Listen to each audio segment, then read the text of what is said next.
اب یہ خطبہ ہے جس کو مولوی بھی چھپاتا ہے، ذاکر بھی چھپاتا ہے۔ کیا میں اہل ایمان کی جانوں سے زیادہ حقدار نہیں؟ اہل تشیع جو کہنا چاہتے ہیں کہ ان سب نے ملی بھگت کر کے خلافت لے لی، خلافت حضرت علی کی تھی، تو اب یہ ساری آیات کہاں جائیں گی؟ تمام احادیث کہاں جائیں گی؟ حضرت علی بھی تو نہیں بچ سکتے نا، اعتراض تو حضرت علی پہ ہوگا کہ اللہ کے رسول نے ایک ڈیوٹی دی اور وہ پوری نہیں کر سکے، وہ ڈرتے رہے معاذ اللہ۔ یہ ایسا جھوٹ، بدترین اور بدبودار جھوٹ ہے کہ ان حضرات کے ذاکرین اور مجتہدین کو بولتے ہوئے مر جانا چاہیے تھا، ذرا بھی شرم ہوتی۔ انہیں سمجھ نہیں آئی یہ مولا کا معنی۔ اگر خلیفہ بلا فصل ہوتے مولا کا معنی تو انہوں نے کیوں نہیں سمجھا؟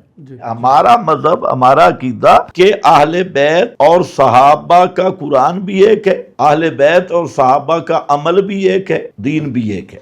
اگر وہ موضوع یہاں چھیڑا جائے تو شاید بہت سارے لوگوں کو آج کل یہ آوازیں اٹھ رہے ہیں جی ہم دین اہل بیت سے لیتے ہیں، دین کی بنیاد قرآن ہے۔ نحمدہ و نصلی علی رسولہ الکریم، اما بعد فاعوذ باللہ من الشیطان الرجیم، بسم اللہ الرحمن الرحیم۔ وقال اللہ تبارک و تعالی فی کلام المجید والفرقان الحمید، فاسألوا اہل ذکر ان کنتم لا تعلمون۔ صدق اللہ العظیم۔ آج ہمارا انتہائی اہم موضوع ہے اور ہمارے ساتھ تشریف فرما ہیں شیخ القرآن والحدیث حضرت مولانا خضر حیات صاحب بکروی، جن کے بیانات سے اور جن کے دلائل سے ہمیں بہت زیادہ فائدہ ہوا۔ ہم نے بہت سارے مسائل میں آپ کی تحریر، آپ کے بیانات کو دیکھا، ہمیں قرآن و سنت سے کے جو دلائل ہیں اس سے بہت زیادہ استفادہ ہوا۔ لہذا آج جو ہمارا موضوع ہے یہ بھی بہت اہم ہے، موضوع ہے غدیر خم۔ تو اس پر جو طرفین سے سوالات ہیں، جوابات ہیں یا اشکالات ہیں، ان کو ہم آج مولانا کے سامنے رکھیں گے انشاءاللہ العزیز۔ امید ہے کہ ہمارا یہ بوڈ کاسٹ سننے والوں کے لیے، ہمارے لیے اہم جو ہے نا وہ سنگ میل کی حیثیت رکھے گا۔ تو ہم اپنی بات شروع کرتے ہیں۔ السلام علیکم ورحمۃ اللہ وبرکاتہ۔ وعلیکم السلام ورحمۃ اللہ۔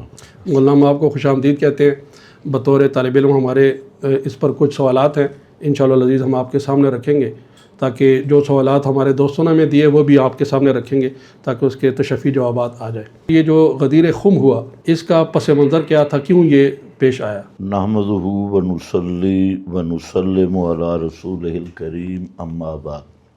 جیسا کہ آپ حضرات اور اکثر سائلین کا یہ ایک سوال ہوتا ہے کہ غدیر خم کیا ہے، اور یہ غدیر خم کا خطبہ یا حدیث، اس کے اسباب یا پس منظر کیا ہے۔ تو غدیر خم تو جگہ کا نام ہے جو مکہ مکرمہ سے مدینہ منورہ جاتے ہوئے راستے پہ ایک مقام ہے جو تالاب تھا پانی کا، غدیر چھپڑ کو بھی کہتے ہیں، پانی کے تالاب کو کہتے ہیں۔ تو عام طور پہ جو قافلے وہاں سے گزرتے تو پانی کے حصول کے لیے، آرام کے لیے وہاں پر پڑاؤ کرتے۔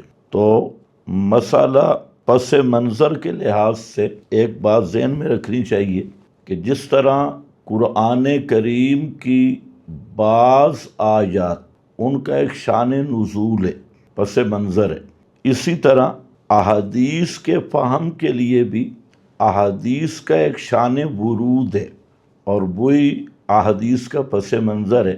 اگر وہ شان ورود اور پس منظر سامنے ہو تو فہم حدیث بالکل آسان ہے۔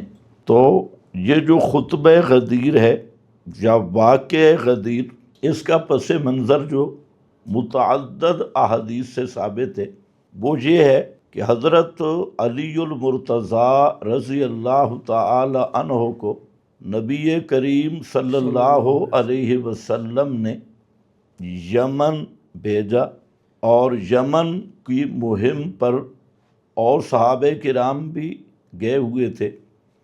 نبی کریم صلی اللہ علیہ وسلم نے حضرت علی المرتضیٰ رضی اللہ تعالیٰ عنہ کو خمس وصول کرنے کے لیے، جو غنیمت کا 5واں حصہ معروف ہے، اس ڈیوٹی پہ یمن روانہ کیا۔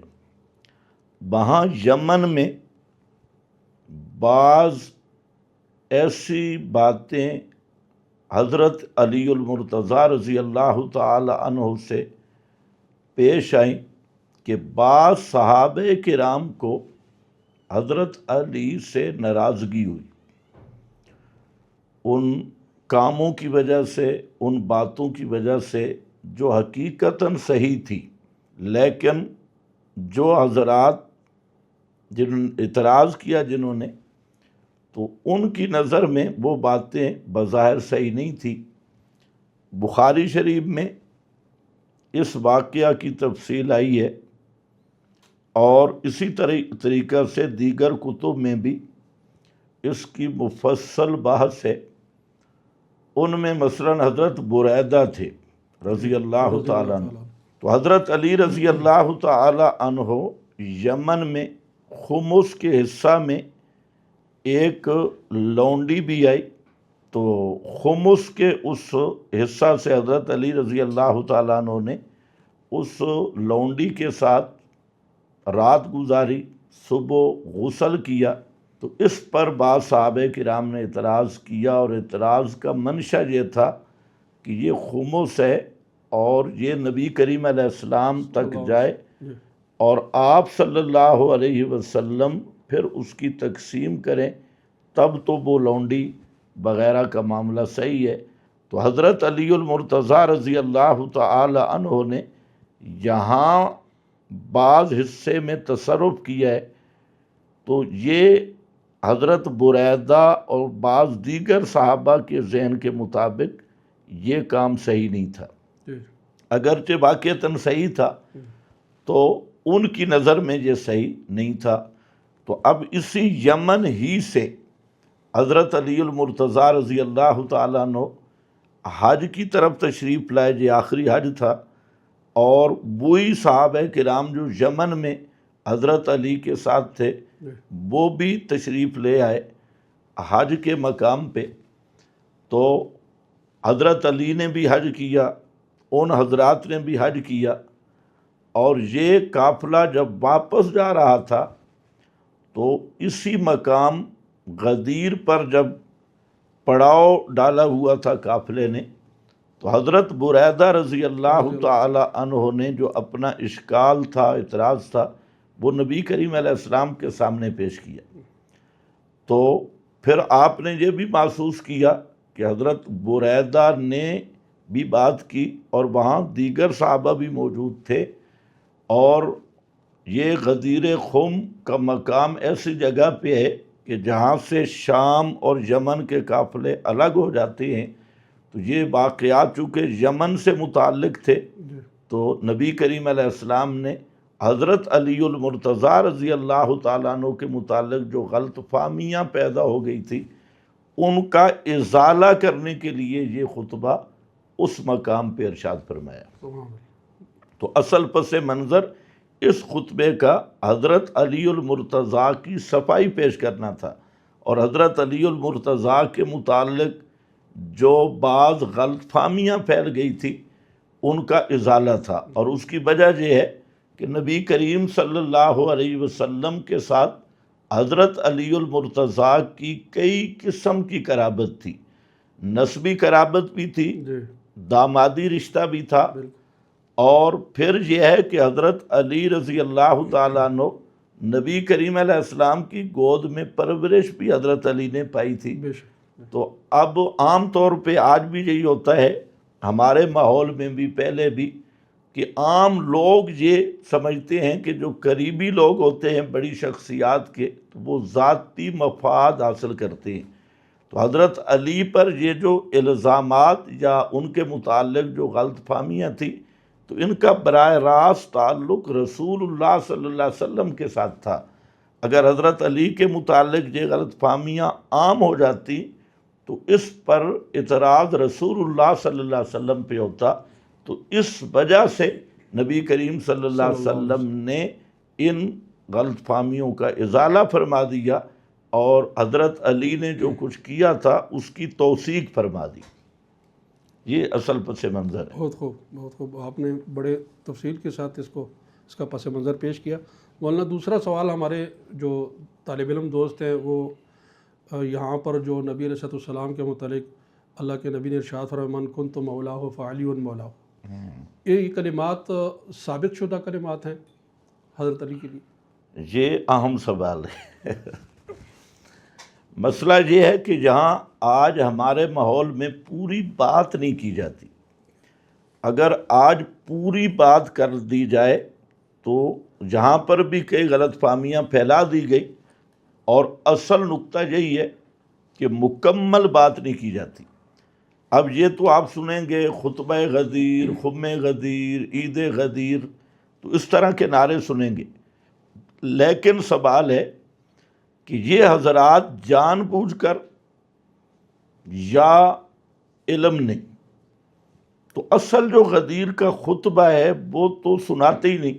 جی ایک جملہ جی من کنت مولا فعلی مولا، جی یہ جملہ ایک ٹکڑا اس کو لے آتے ہیں. اگر احادیث کی تحقیق کی جائے تو یہ تو اس خطبے کا حصہ بھی اس کا ثابت ہونا مشکل ہے.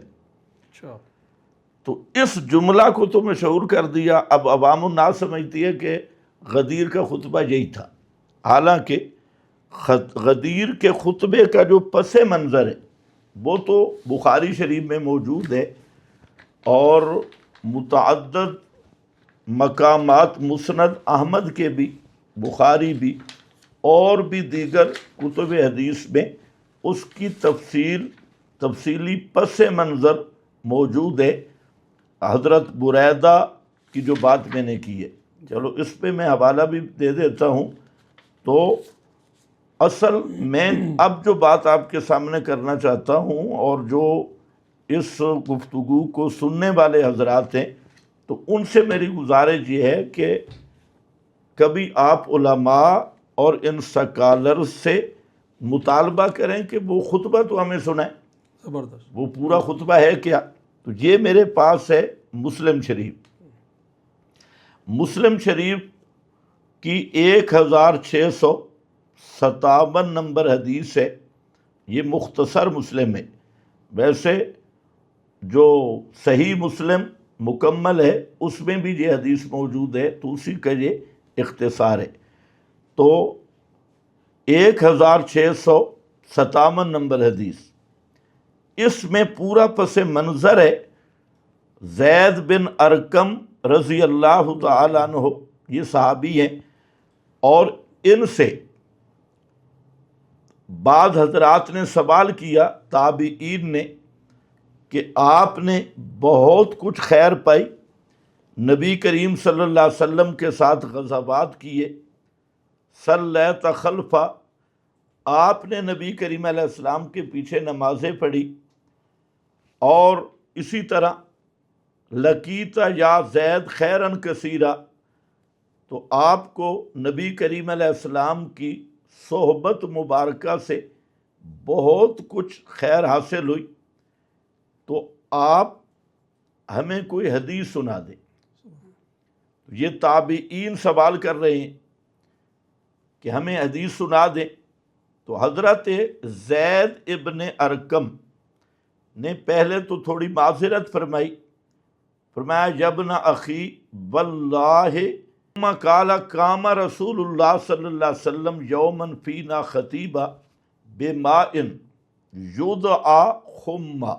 حضرت زید بن ارقم فرماتے ہیں کہ نبی کریم صلی اللہ علیہ وسلم کھڑے ہوئے ایک دن ہمارے اندر خطبہ دیتے ہوئے بماء یدعا خما، پانی کے ساتھ جس سے خم کہا جاتا تھا. تو یہ خم وہ جگہ ہے جہاں وہ تالاب تھا، بین مکہ والمدینہ، مکہ اور مدینہ کے درمیان. فحمد اللہ واثنى علیہ، تو نبی کریم علیہ السلام نے حمد و ثنا فرمائی، ووعظ وذکر، آپ نے واعظ فرمایا اور نصیحت فرمائی. ثم قال، اب یہ خطبہ ہے جس کو مولوی بھی چھپاتا ہے، ذاکر بھی چھپاتا ہے، اور ڈاکٹر بھی چھپاتا ہے، اور سر بھی چھپاتا ہے. اور اس خطبہ کے ذرا لفظ ہیں، اما بعد الا ایھا الناس، اے لوگو، فَإِنَّمَا أَنَا بَشَرٌ، واہ، یہ سب سے پہلی بنیاد، انما انا بشرٌ، کہ میں ایک انسان ہوں، میں بشر ہوں، بشر یوشک ان یاتی رسول ربی فاجیبا، ان قریب آ جائے گا میرے پاس میرے رب کا فرشتہ رسول، موت کے پیغام والا، پس میں اجابت کروں گا۔ بآنا تارکن فیکم ثقلین، اور میں چھوڑ کے جانے والا ہوں تمہارے اندر ثقلین، دو بھاری چیزیں۔ واہ، بھاری چیزوں کا مطلب یہ ہے دلیل کے لحاظ سے بھاری، وزنی، ویسے تو وزن نہیں، جی، مطلب قوت دلیل کے لحاظ سے ثقلین۔ اولہما کتاب اللہ، سبحان اللہ، ان دو بھاری چیزوں میں اولہما کتاب اللہ، ان دو میں سے اول نمبر پر وہ اللہ کی کتاب ہے، اولہما کتاب اللہ۔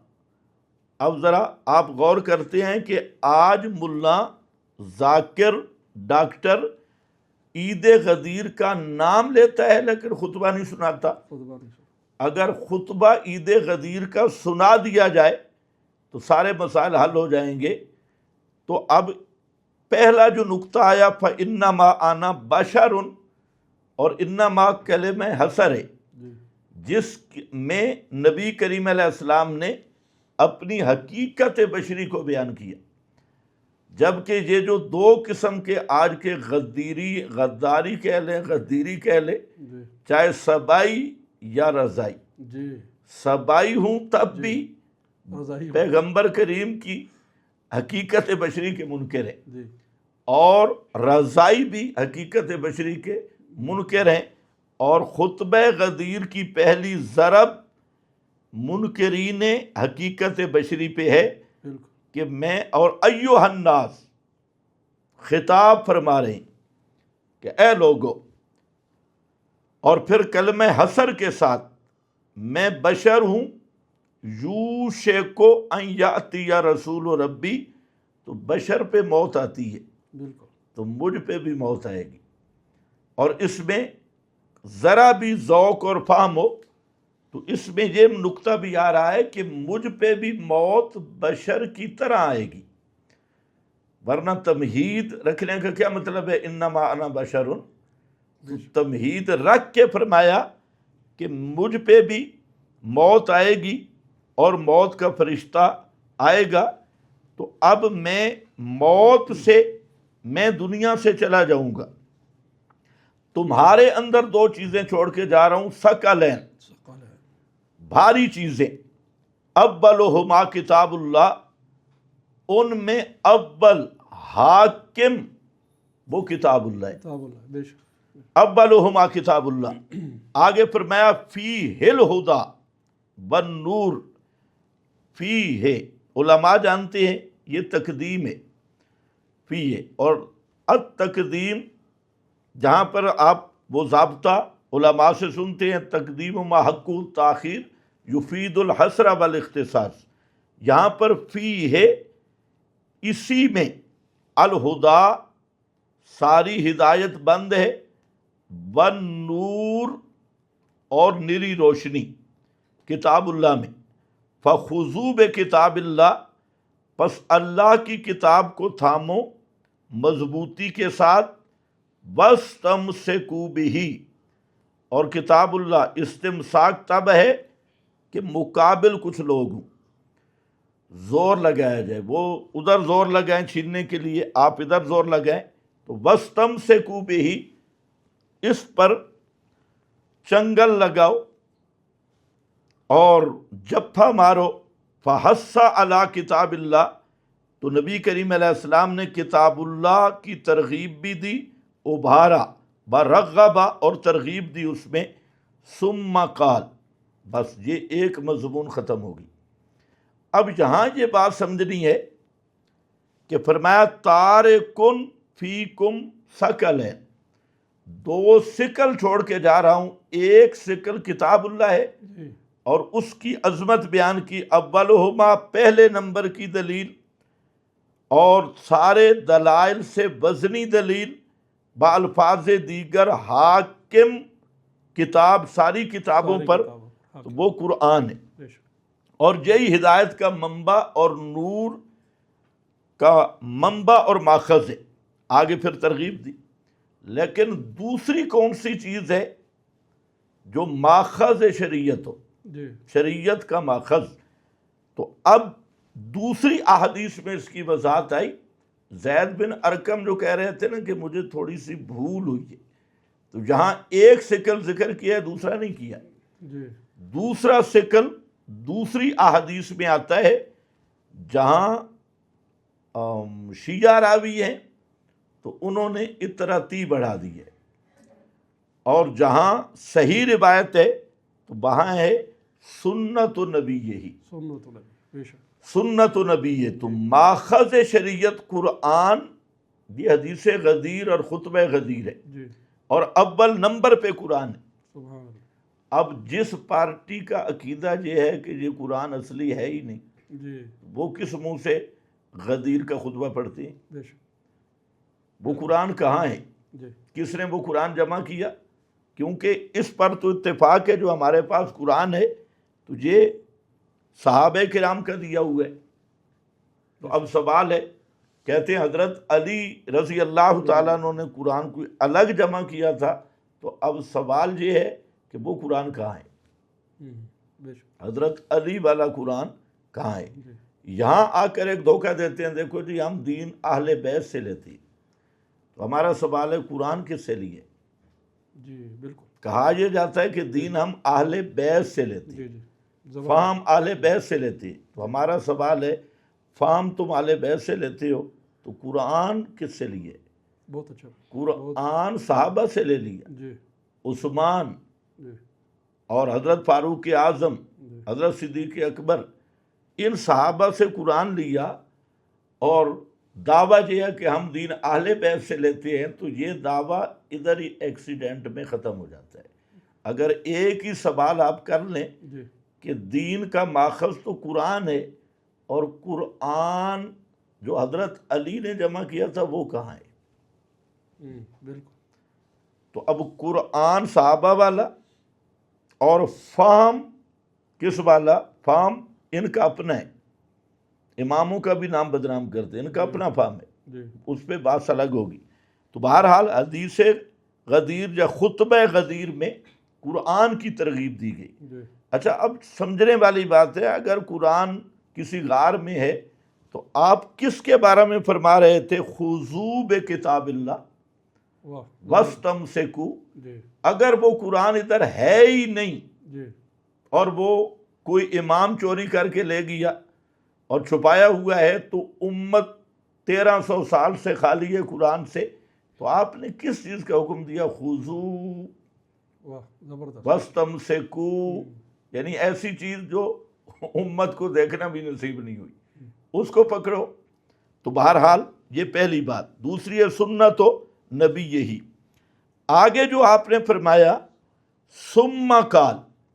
اب یہ ثم قال آپ سمجھ سکتے ہیں کہ ثم تراخی کے لیے آتا ہے۔ جی تراخی، بالکل، پچھلا مضمون ختم ہو گیا جی ثقلین والا، اب ایک زائد بات آ رہی ہے، اور یہ ضمنی بات ہے، اور وہ بات کیا ہے؟ ثم قال بأہل بیتی اذکرکم اللہ فی اہل بیتی۔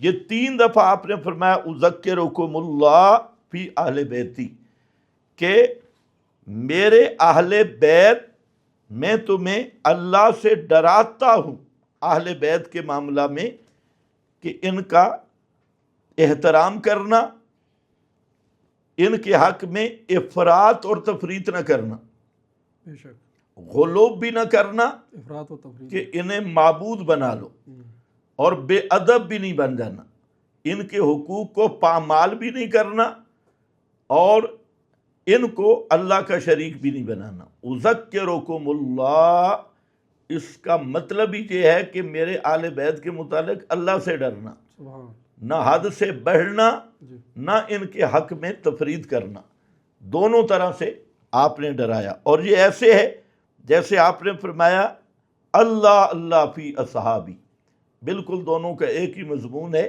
تو بہرحال یہاں آپ صلی اللہ علیہ وسلم نے اہل بیت میں افراط اور تفرید کرنے سے منع کیا، یہ خطبے کا دوسرا جز ہے۔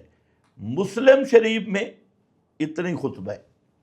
اب مسلم شریف میں یہ لفظ نہیں ہے من کنت مولا ہو فعلی مولا، اس خطبے کا حصہ مسلم میں بھی یہ نہیں اور بخاری شریف میں بھی یہ نہیں، مسلم بخاری دونوں میں نہیں۔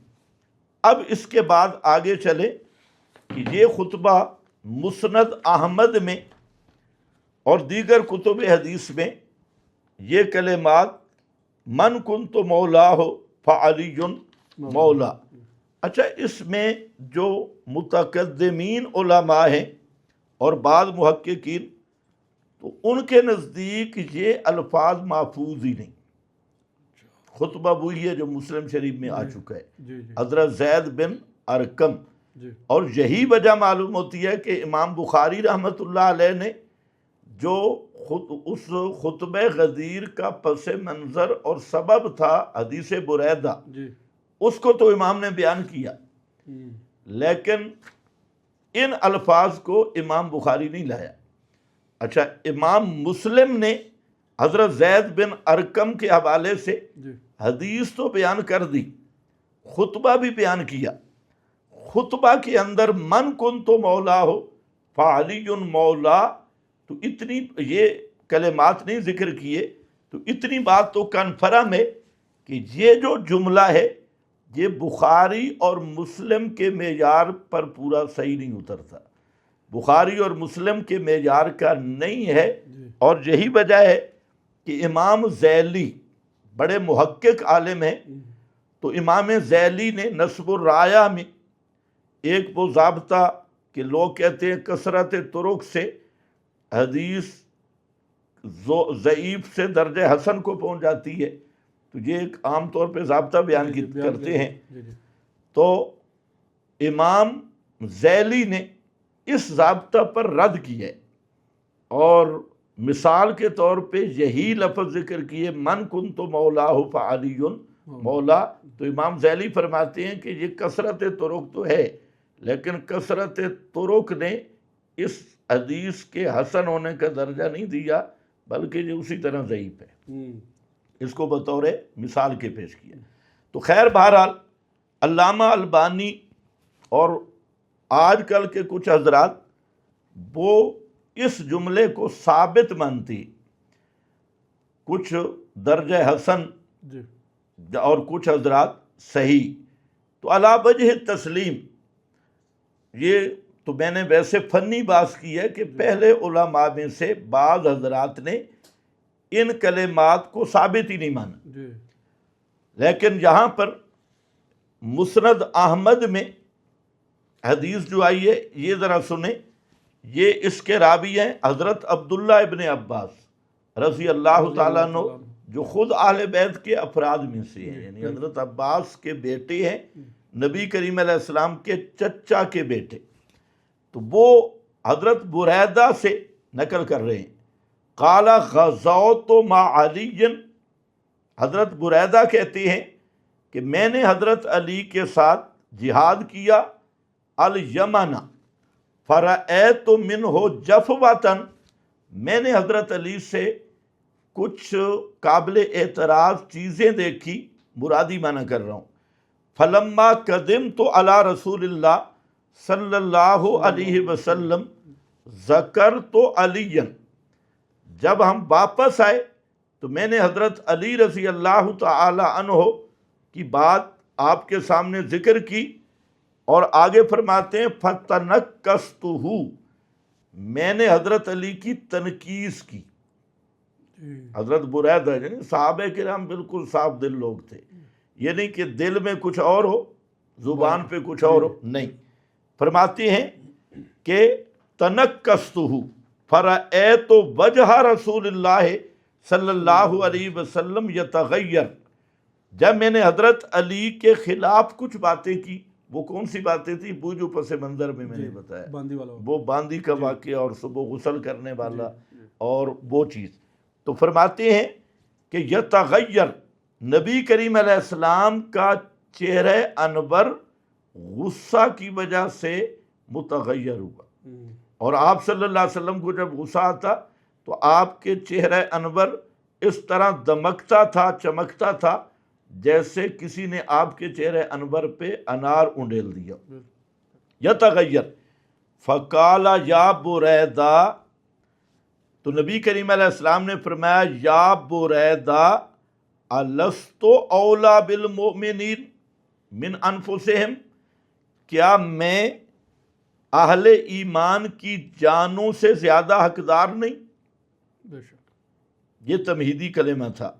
کل تو بلا، تو حضرت بریدہ کہتے ہیں میں نے عرض کی کیوں نہیں یا رسول اللہ؟ صلی اللہ علیہ قال من کنت مولاہ فعلی مولا، جس کا میں مولا پس اس کا علی مولا۔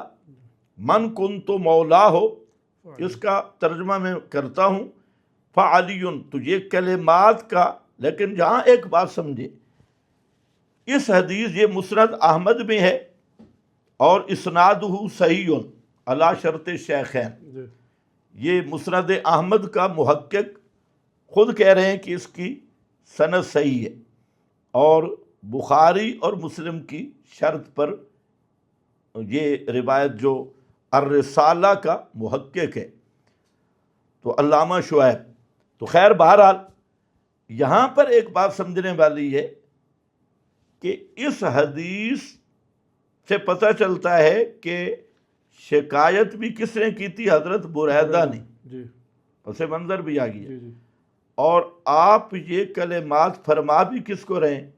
یا بریدہ الست اولا بالمومنین، حضرت بریدہ ہی کو فرما رہے ہیں۔ جی تو اب تو مسئلہ بالکل واضح ہو گیا جی جی، کہ اس کا پس منظر کیا تھا، اور پھر جن کو شکایت تھی ان کا آپ نام لے رہے ہیں یا بریدہ، جی اور اس پر اگر تھوڑا سا بھی عقل ہو، بالکل چٹ نہ ہو گیا ہو، تو مولا کا معنی بھی متعین ہو سکتا ہے۔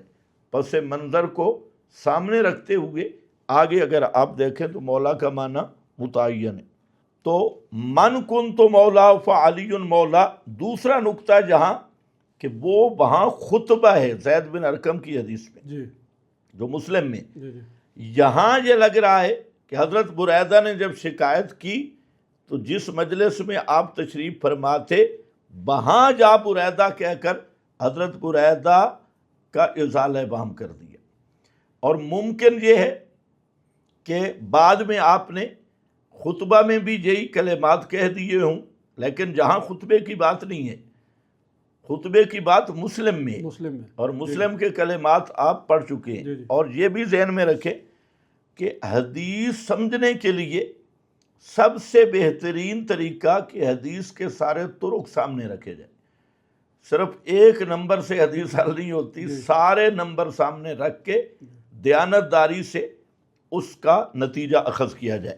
تو خیر یہ مسند احمد میں بھی ہے، اور یہ جو ہے فضائل صحابہ میں امام احمد بن حنبل وہاں پر بھی آئی ہے، مصنف ابن ابی شیبہ میں، اور اسی طرح ابن ابی عاصم کی کتاب الاحاد والمثانی، سنن اپنا نسائی سنن کبریٰ خصائص علی میں بھی، اور اسی طرح یہ متعدد کتب میں یہ حدیث موجود ہے جہاں پر حضرت بریدہ کو خطاب کیا گیا ہے جی اور حضرت بریدہ کو نصیحت کی گئی ہے۔ اس کے ساتھ تو اس لحاظ سے من کن تو مولا ہو فعلی مولا، اس پس منظر کے ساتھ ثابت مانا جائے، اس میں کوئی حرج نہیں ہے۔ بہت خوب، بہت مفصل جواب دیا آپ نے۔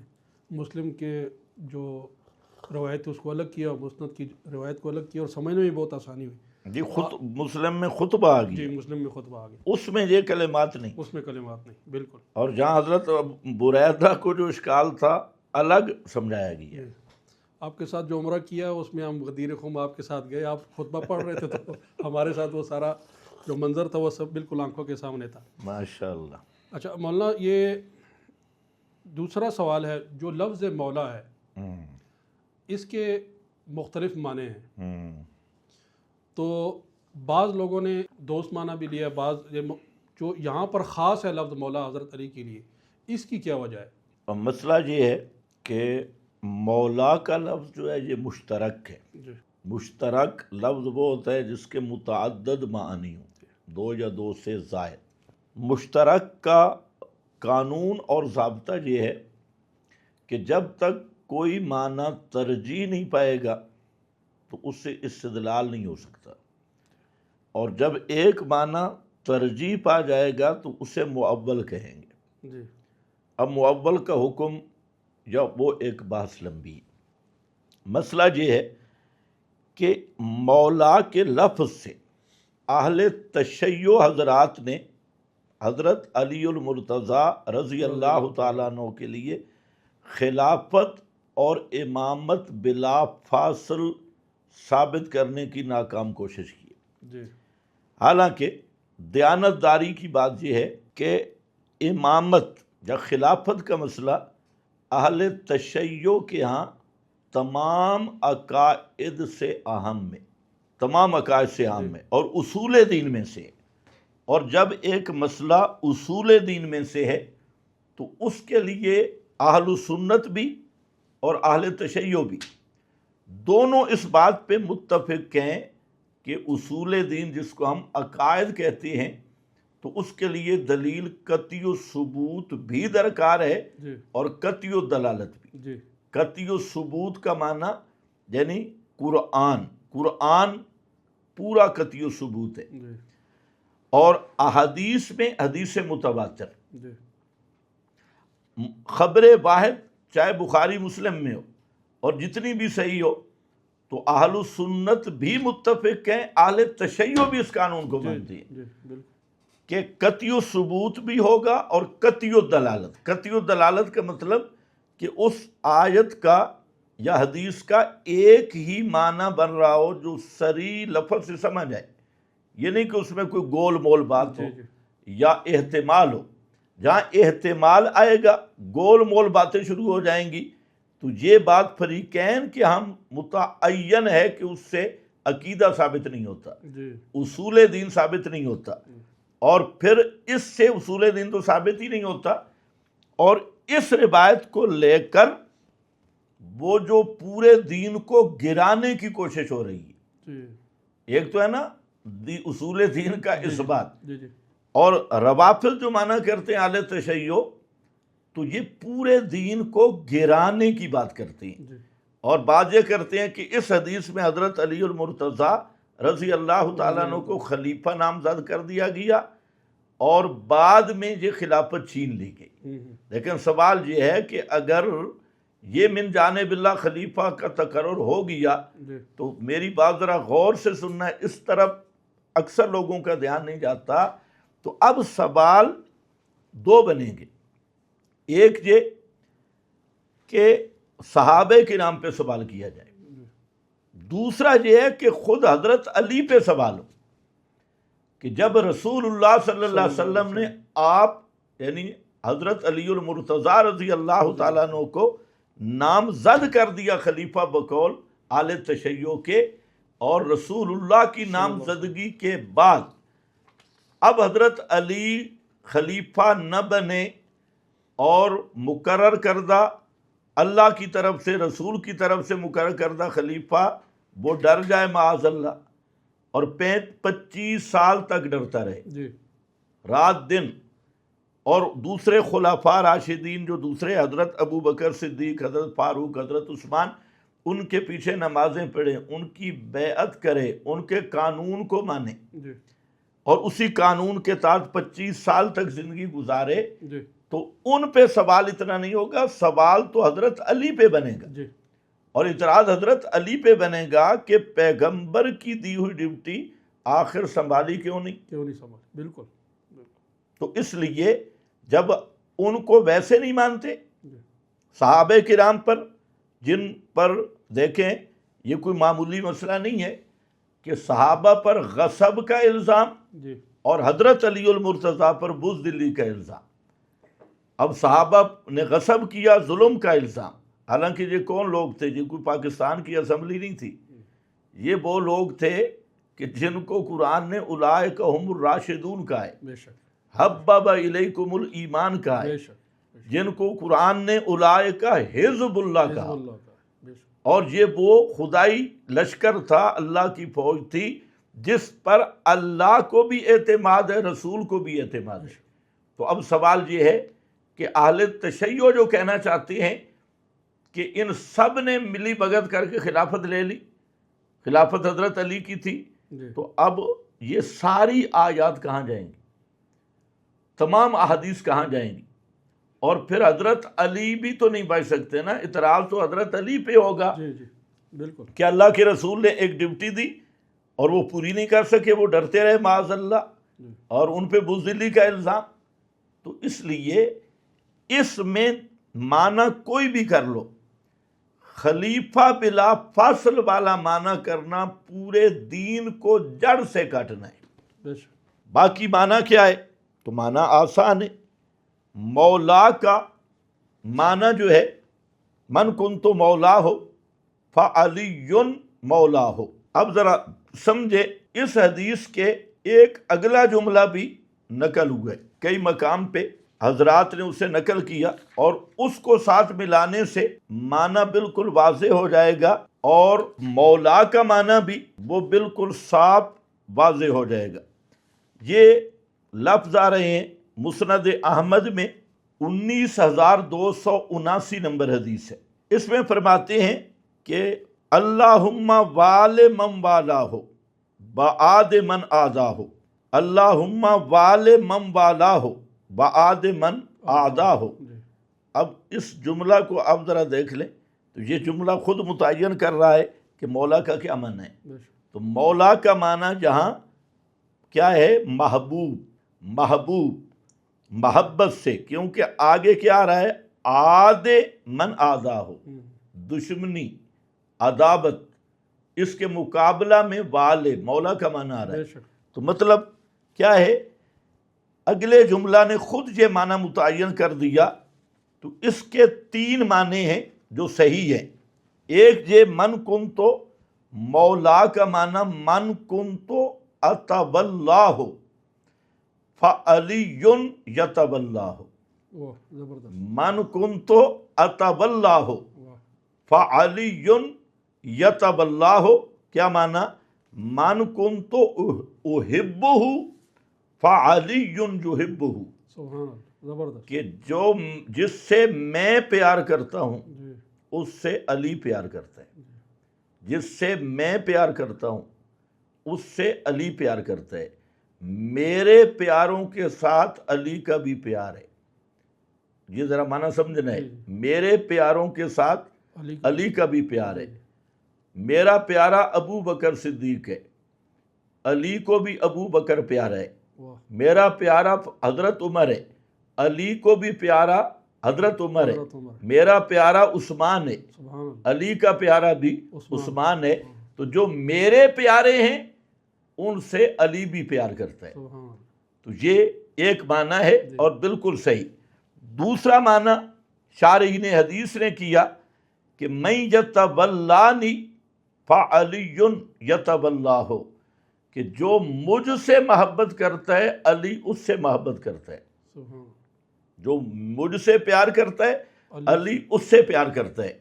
2 معنی بالکل قریب قریب ہے۔ اور تیسرا معنی کہ جو مجھ سے پیار کرتا ہے وہ علی سے پیار کرے، جو مجھ سے محبت کرتا ہے وہ علی سے محبت کرے۔ اب ان تینوں معنوں کو ملا لو تو معال ایک ہے، اور حضرت بریدہ کے سوال کا جواب بھی ہے۔ پہلے معنی پر کیا ہوگا کہ جو میرے پیارے ہیں وہ علی کے بھی پیارے، تو اس لیے بریدہ تو بھی میرا پیارا ہے، تو علی کا بھی پیارا ہے، علی پہ اعتراض نہ کر، علی سے بغض نہ رکھ۔ اور اسی طرح من یتولانی، جو مجھ سے پیار کرتا ہے فعلی یتولہ ہو، علی بھی اس سے پیار کرتا ہے، تو مانا باز ہے بریدہ تو میرا پیارا ہے، تو علی بھی تیرے ساتھ پیار کرتا ہے۔ جب علی تیرے ساتھ پیار کرتا ہے تو اعتراض کیوں کرتا ہے، تو بغض کیوں رکھتا ہے؟ تو بھی پیار کر علی کے ساتھ۔ اور تیسرا معنی بھی یہی بنے گا کہ جو مجھ سے پیار کرتا ہے وہ علی سے بھی پیار کرے، جس کا میں محبوب اس کا علی محبوب۔ تین معنی بالکل واضح ہیں۔ اچھا، اب ذرا یہاں دیکھیں، میں نے کہا کہ خلیفہ بلا فصل والا معنی تو یہاں نکل سکتا ہی نہیں، باقی کئی معنی ہیں، مولا کے 15 سے زائد معنی ہیں، بعض نے 25 معنی لکھے، بعض اور آگے لے گئے، تو کئی بن سکتی ہیں۔ یہاں ایک نقطہ ہے سمجھنے والا، اور وہ یہ ہے کہ حضرت علی المرتضیٰ رضی اللہ تعالی عنہ کو نبی کریم علیہ السلام نے کیا فرمایا کہ جس کا میں مولا اس کا علی مولا، یہی معنی کیا جاتا ہے۔ اور اس پہ اب میں آپ کو اس سے ایک بڑی بات بتا رہا ہوں، اور یہ سوچنی ہے، اور وہ یہ ہے کہ یہاں تو جس کا میں مولا اس کا علی مولا، بات سمجھنے والی۔ اور ایک ہستی وہ بھی ہے جس کو نبی کریم علیہ السلام نے فرمایا وہ میرا بھی مولا ہے۔ اب جیسے یہ لوگ بے تکے استدلالات کرتے ہیں، کوئی تک والا تو ہے نہیں، مولا کا لفظ آ گیا خلیفہ بلا فصل، تو میں کچھ اور بتانا چاہتا ہوں۔ وہ میں کہہ رہا ہوں کہ من کن تو مولا، جس کا میں مولا اس کا علی مولا۔ اور حضرت زید بن حارثہ کو نبی کریم علیہ السلام نے فرمایا انت اخونا و مولانا، انت اخونا، یہ بخاری میں ہے، انت اخونا و مولانا، تو ہمارا بھائی بھی ہے اور تو ہمارا مولا بھی ہے، ہمارا مولا۔ اور امام بخاری نے جہاں جو باب قائم کیا، مولا رسول اللہ، مولا رسول اللہ کا مولا، تو اب کیا کرو گے؟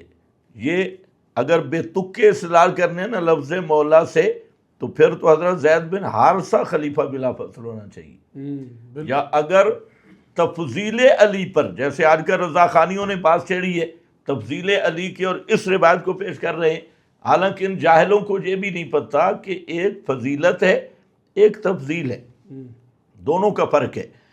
فضیلت میں، فضیلت وہ ہوتی ہے کہ دوسرا بھی اس میں کوئی شریک ہو سکتا ہے، تفضیل وہ وصف ہے کہ جس میں دوسرا شریک نہ ہو سکے۔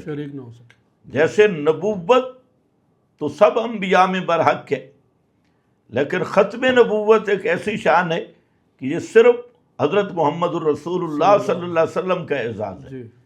حضرت موسیٰ نبی ہیں، خاتم الانبیاء نہیں، حضرت عیسیٰ نبی ہیں، خاتم الانبیاء نہیں۔ تو اب ختم نبوت یہ کیا بنے گی؟ تفضیل بنے گی۔ تو اسی طرح مولا کا لفظ اگر صرف حضرت علی کے لیے ہوتا اور کسی صحابی کے لیے نہ ہوتا تو پھر یہ تفضیل علی کی دلیل بن سکتی تھی کہ حضرت علی باقیوں سے افضل ہیں، لیکن حضرت علی کے لیے جو لفظ مولا موجود ہے اس سے مضبوط سند کے ساتھ اور مضبوط اسناد کے ساتھ، اسناد نسبت سے مضبوط، مولانا والا اسناد نسبت کے ساتھ حضرت زید کے متعلق موجود ہے۔ اور بخاری میں حضرت زید کے متعلق صرف ایک جگہ پہ نہیں، کسی نے اگر چیک کرنا ہو تو حضرت زید کے لیے بخاری میں یہ 4251 نمبر حدیث ہے، 2699 نمبر حدیث ہے، اسی طرح یہ 3729 کے ساتھ ہے۔ صحیح ابن حبان اس میں 4873 نمبر حدیث ہے، المستدرک للحاکم میں 4614 نمبر حدیث ہے، اور یہ تقریباً حدیث کی 48 کتب میں موجود ہے حضرت زید کے متعلق۔ بخاری میں. لیکن اب سوال یہ ہے، اور امام بخاری نے جب وہاں باب قائم کیا مولن نبی، زید بن حارثہ کے ساتھ لکھا مولن نبی، مولانا نبی. تو اب تھوڑا سا انصاف کرنے والی بات ہے کہ وہاں تو صرف اتنی بات ہے کہ جس کا میں مولا اس کا علی مولا، علی مولا. اور جہاں زید بن حارثہ کو نبی پاک فرما رہے ہیں کہ وہ میرا بھی مولا. اور پھر اسی طریقہ سے سورہ تحریم، اس میں جو لفظ آ رہے ہیں فَإِنَّ اللَّهَ هُوَ مَوْلَاهُ وَجِبْرِيلُ وَصَالِحُ الْمُؤْمِنِينَ. ان اللہ ہوبا مولاہ وجبریل وصالح المؤمنین. تو یہاں تین الگ الگ معنی ہیں مولا کے. جب اللہ کے لیے لفظ مولا ہو تو اس کا معنی ہوتا ہے حاجت روا، مشکل کشا، کار ساز، بے شک بے شک. مدد کو پہنچنے والا، جی. پکاریں سننے والا. اور جب مولا کا اطلاق مخلوق پہ ہوتا ہے تو حسب مقام معنی، مثلا جہاں جبریل ہے تو یہاں مولا بے معنی القرین ہے. اور آگے صالح المومنین، تمام صالح مومن، تو جہاں مفسرین نے معنی کیا کہ جہاں مولا بے معنی اتباع ہے، تابع دار. تابع دار لفظ مولا لیکن متبوع والا معنی نہیں، تابع دار، کہ سارے مومنین نبی کے مولا ہیں. کیا مطلب؟ نبی کے تابع دار، وفادار ہیں. تو لفظ مولا اللہ کے لیے جب آئے گا تو حاجت روا، مشکل کشا، پکاریں سننے والا.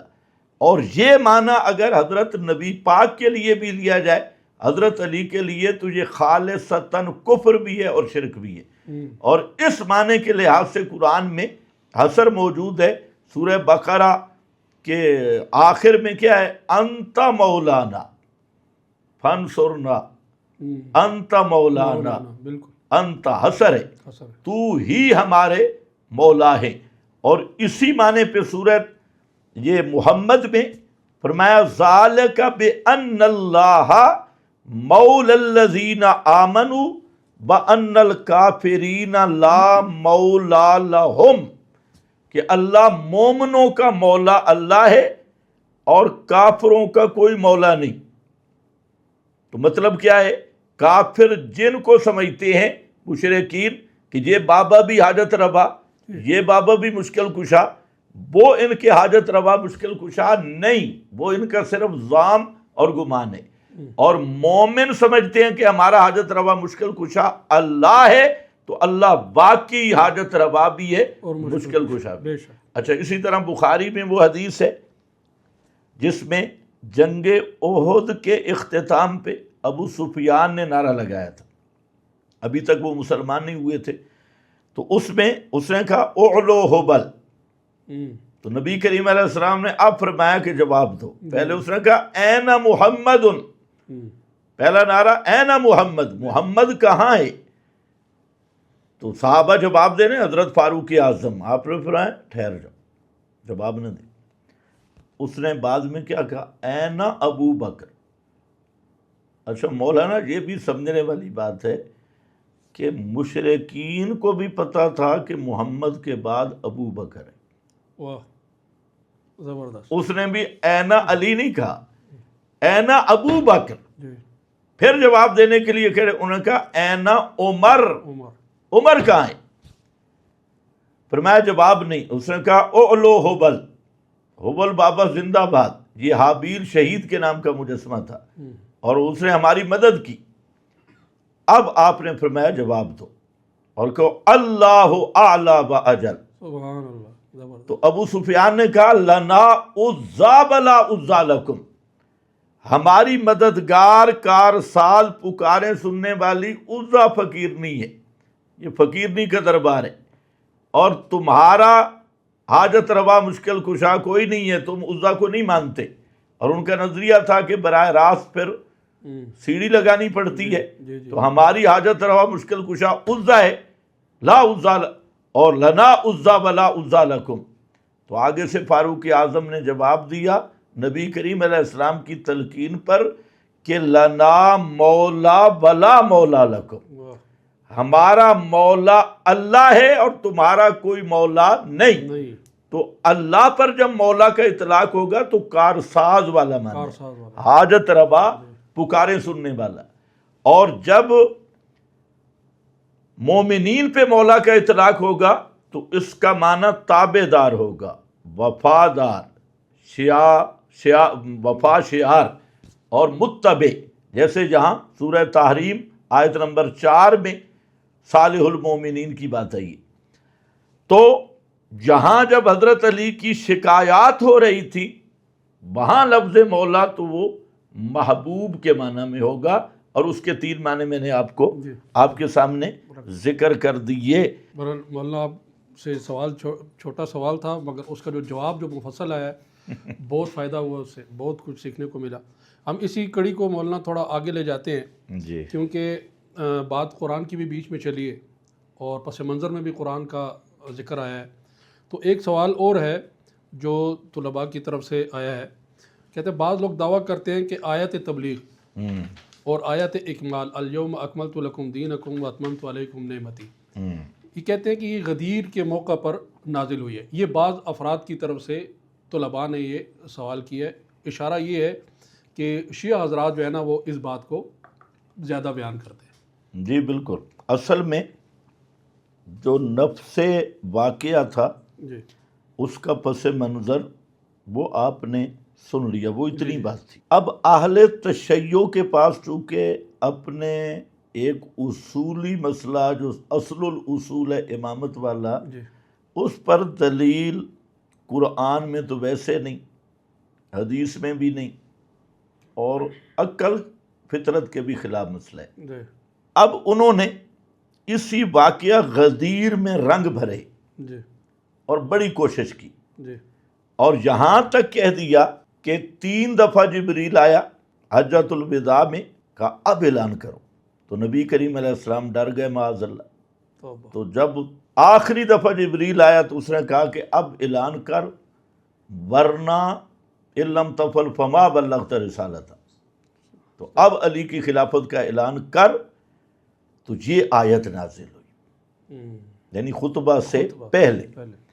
اور پھر جب من کنت مولا ہو فعلی مولا کا گول مول اعلان ہو گیا، خلافت پر تو کوئی دلالت نہیں ہے، جی جی تو ایک مشترک.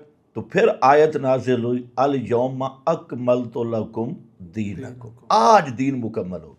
حالانکہ یہ ایسا جھوٹ، بدترین اور بدبودار جھوٹ ہے کہ ان حضرات کے ذاکرین اور مجتہدین کو بولتے ہوئے مر جانا چاہیے تھا، ذرا بھی شرم ہوتی.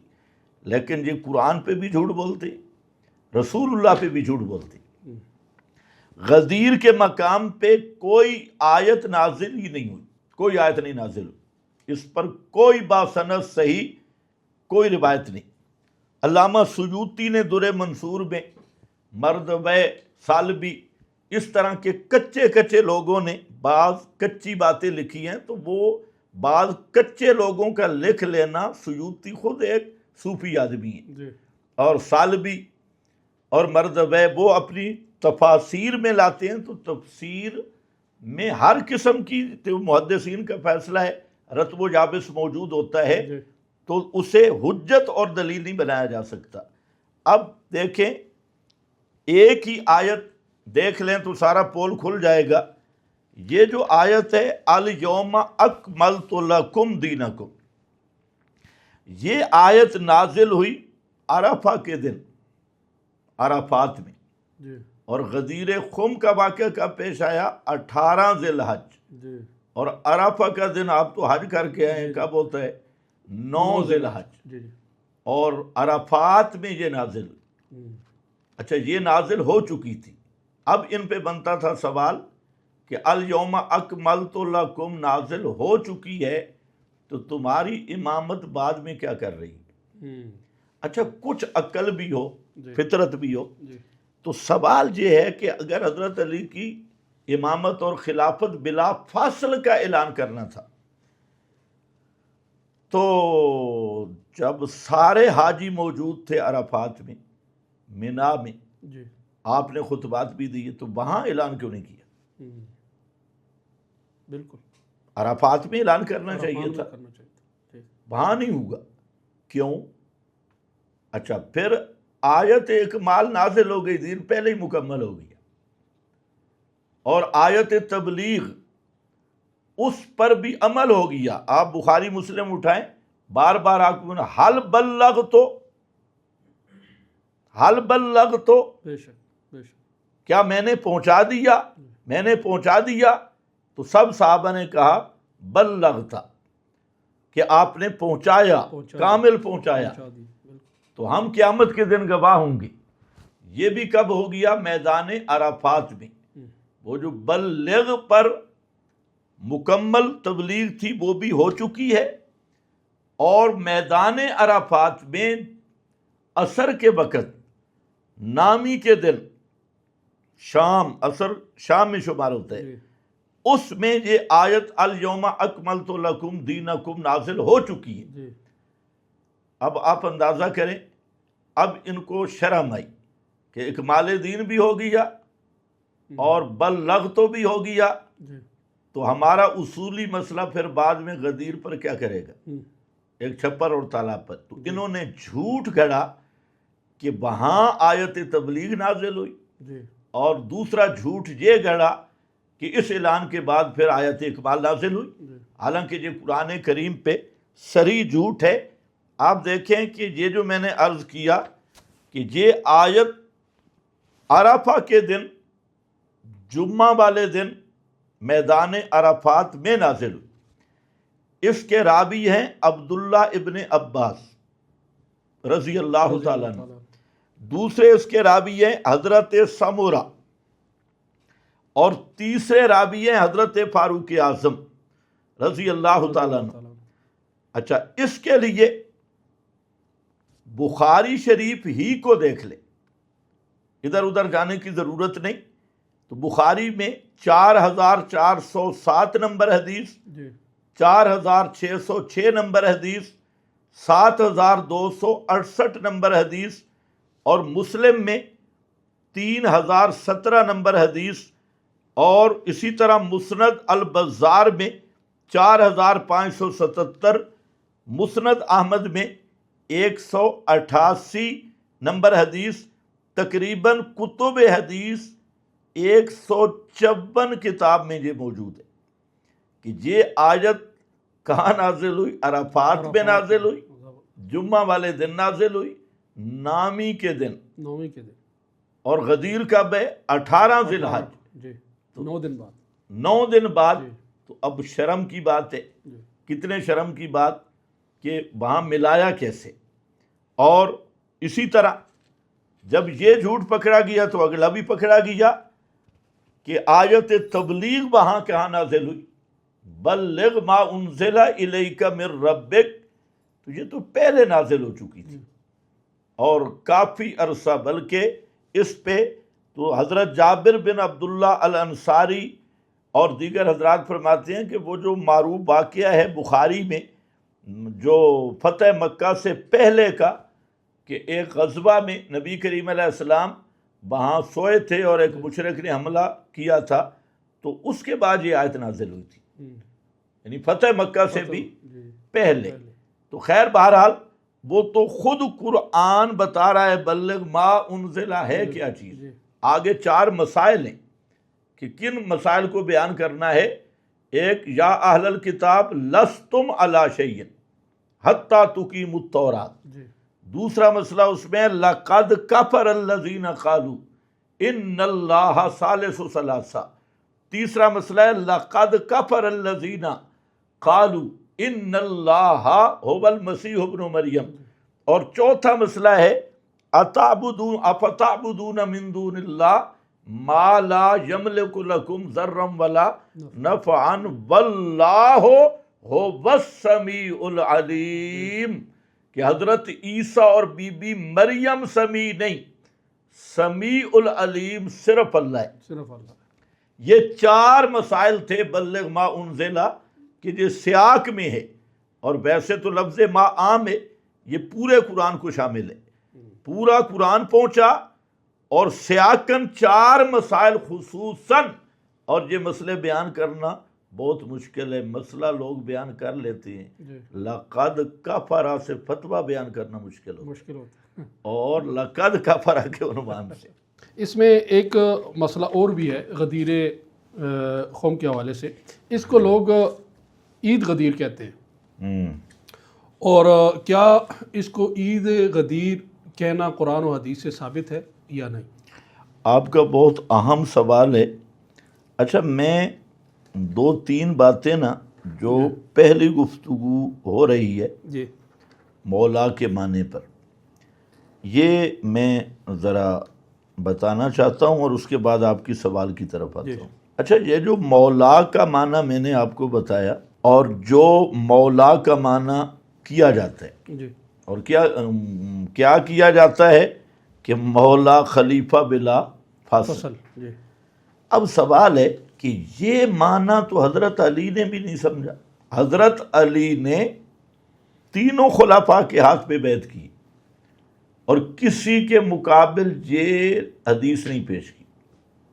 اچھا، یہ معنی انصار اور مہاجرین کے درمیان جب ثقیفہ میں گفتگو ہو رہی تھی، کسی صحابی وہاں نہیں تھا جس نے یہ حدیث سنی تھی، من کنت مولا فعلی مولا۔ جی جی جی اگر کسی نے یہ معنی سمجھا ہوتا تو وہ پیش کرتا۔ جی اچھا، حضرت علی رضی اللہ تعالیٰ عنہ بخاری میں موجود ہے کہ جب حضرت صدیق اکبر سے بات ہوئی تو حضرت علی رضی اللہ تعالیٰ عنہ نے حضرت صدیق اکبر کی شان بیان کی، جی اور ساتھ یہ فرمایا کہ دیکھیں ہمیں اس پہ اعتراض نہیں، ہاں یہ ہے کہ مشاورت میں ہمیں بھی ساتھ رکھنا تھا، جی لیکن وہاں پہ من کن تو مولا ہو نہیں پڑا۔ جی تو حضرت علی نے خود نہیں سمجھا یہ معنی، اور نہ صحابہ نے سمجھا۔ تو سوال یہ ہے کہ جتنے صحابہ کرام جن کے متعلق قرآن کا ایک حصہ جن کی عظمتیں بیان کر رہا ہے، جی جی تو انہیں سمجھ نہیں آئی یہ مولا کا معنی۔ اگر خلیفہ بلا فصل ہوتے مولا کا معنی تو انہوں نے کیوں نہیں سمجھا؟ جی اچھا، پھر یہ ہے کہ من کن تو مولا فعلی مولا پہ توجہ کرنی ہے کہ جس کا میں مولا اس کا علی مولا۔ اگر اس کا معنی خلیفہ بلا فصل ہو یا امام ہو جیسے روافظ کہتے ہیں، جی جی تو ایک زمانے میں 2 امام نہیں ہو سکتے، ایک زمانہ میں امام ایک ہوگا۔ ایک ہوگا۔ تو جب نبی موجود ہے تو نبی کی موجودگی میں علی امام کیسا ہے؟ بہت اچھا پوائنٹ۔ ان کے اصول کے مطابق جی تو انہیں یکدم تعویل کرنی ہوگی، نہیں معال کے اعتبار سے، مستقبل میں۔ تو ہم کہتے ہیں معال کے اعتبار سے تو ہم بھی خلیفہ مانتے ہیں، چوتھے نمبر پہ ہم بھی خلیفہ ہم بھی مانتے مانتے ہیں۔ ہیں بالکل۔ اور اگر تم کہو کہ اس وقت علی مولا نبی مولا، تو پھر سوال ہے کہ ایک وقت میں 2 امام کیسے کٹھے؟ جبکہ اہل تشیع کی کتب میں موجود ہے کہ ایک امام کے ہوتے ہوئے کوئی دوسرا امامت کا دعویٰ کرے اسے قتل کر دو، اور سخت فتوے۔ اور ادھر پھر یعنی معنی ایسا کیا جو خود بھی تعویل کر رہے ہیں۔ تیسرے نمبر پر یہ عجیب بات ہے، یہ میرے سامنے حسن بن حسن مثنیٰ کا فرمان ہے، یہ بھی حضرت علی کی اولاد میں سے آل رسول۔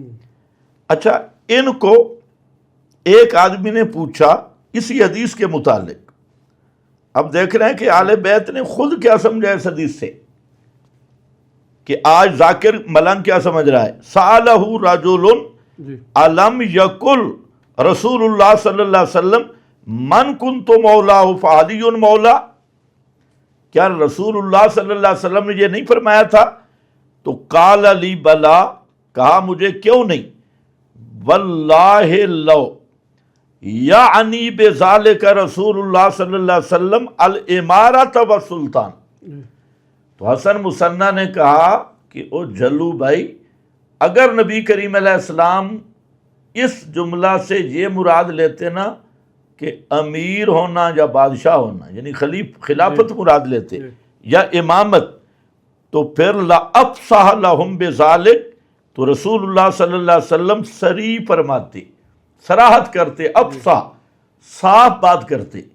یہ مولا کا لفظ نہ فرماتے جو مشترک لفظ ہے، افصح لَهُمْ بِذَلِكَ فَإِنَّ رسول اللہ صلی اللہ علیہ وسلم کانا انصح للمسلمین فقال یا ایھا الناس، کہتے اگر آپ نے علی کو خلیفہ مقرر کرنا ہوتا تو پھر یوں کہنا چاہیے تھا ھذا ولی امرکم والقائم علیکم من بعدی فاسمعوا لہ واطیعوا، یوں کہنا چاہیے تھا۔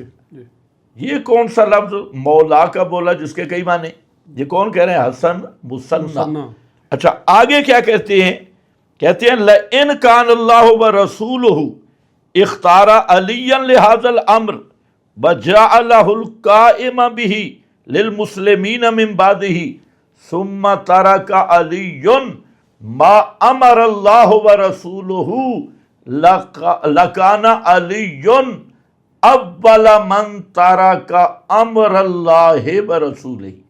کیا فرما رہے ہیں کہ اگر اللہ کے رسول نے حضرت علی کو خلیفہ مقرر کر دیا تھا تو پھر جرم معاذ اللہ حضرت علی کا بنتا ہے کہ جب اللہ رسول نے خلیفہ بنایا تو پھر حضرت علی لکان علی اول من ترک امر اللہ ورسولہ، تو پھر علی پہلے شخص بنتے ہیں جس نے اللہ کا حکم بھی ترک کر دیا، رسول کا حکم بھی ترک کر دیا۔ تو حسن مصنع بھی یہی سمجھ رہے ہیں کہ اس حدیث سے خلیفہ مراد لینا توہین علی ہے اور اعتراض حضرت علی پہ بنتا ہے، حضرت علی پہ بنتا ہے، بالکل، کہ اللہ رسول نے ایک ذمہ داری دی اور انہوں نے پوری نہیں کی اور اس میں معاذ اللہ چھوڑ دیا، ترک کر دیا۔ اچھا یہ حوالہ جو ہے یہ کئی مقام ہے اس کے، اور متعدد کتب میں مختلف راویوں سے یہ حوالہ آیا۔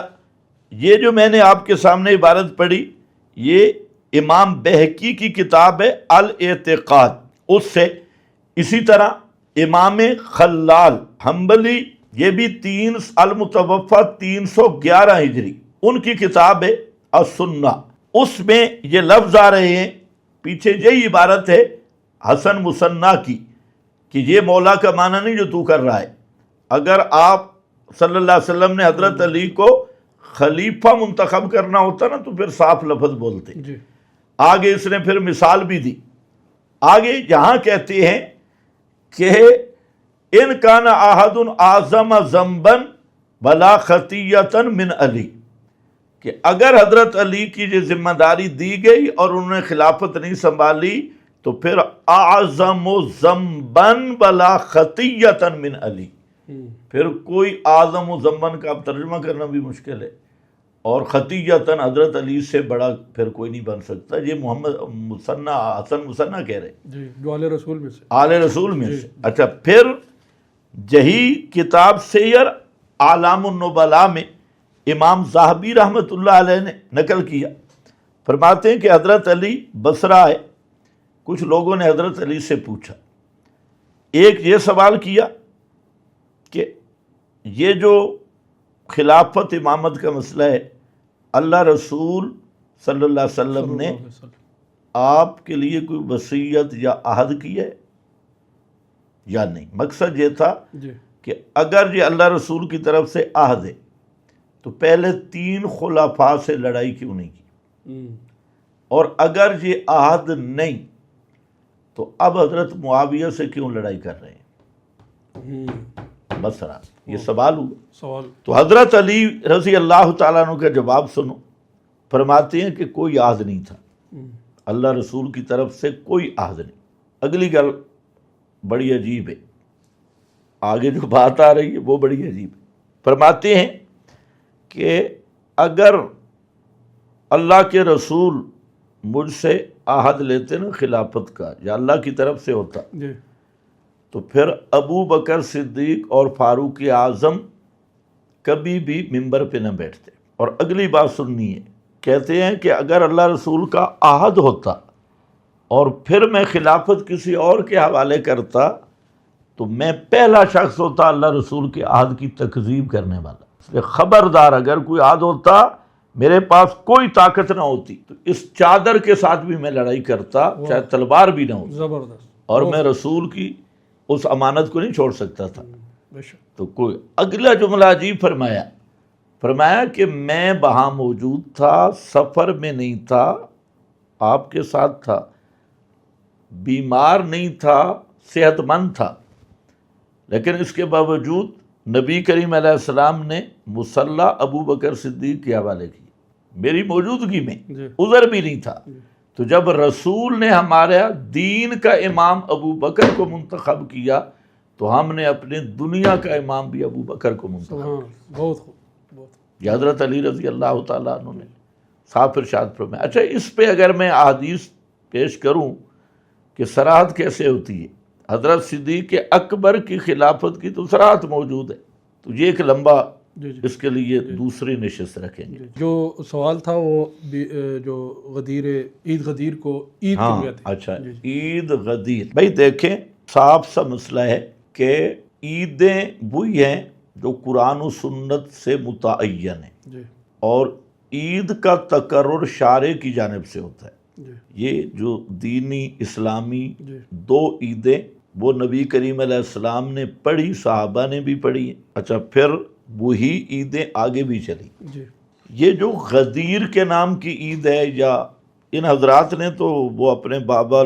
ابو لولو فیروز کے نام کی بھی عید بنائی ہوئی ہے، جی اور بھی بڑی عید ہے، اور یہ تو وہ تہوار بھی مناتے ہیں جی جی سارے کافروں والے، جی تو وہ الگ بات ہے۔ لیکن اس بات پہ اہل السنت اہل تشیع متفق ہے کہ دین میں چپر لگانا ضلالت اور گمراہی ہے۔ جی یہ جو عید غدیر ہے یہ 351 ہجری کو معز الدولہ ایک رافضی بدکار پاپی بادشاہ نے اس کو شروع کیا، 351 ہجری۔ 351 حضرت علی رضی اللہ تعالیٰ عنہ کا اپنا زمانہ 4 سال تو وہ ہے، جی تو حضرت علی نے کوئی یہ تہوار مقرر نہیں کیا، حضرت حسن نے نہیں کیا، حضرت حسین نے نہیں کیا، زین العابدین نے نہیں کیا، جی یہ بعد کے حضرات نے صرف اسی ایشو پر۔ اور پھر عید کس بہانے سے مناتے ہیں جی کہ خلافت بلا فصل مل گئی، خلیفہ بلا فصل ہونے کا اعلان ہو گیا، تو جو بنیاد ہی کفر پہ مبنی ہے جی اور دجل پہ مبنی ہے، تو وہ عید کتنی دجل والی ہوگی اور کتنی ظلمت والی ہوگی، بالکل۔ جس کی بنیاد ہی ظلمت پہ مبنی۔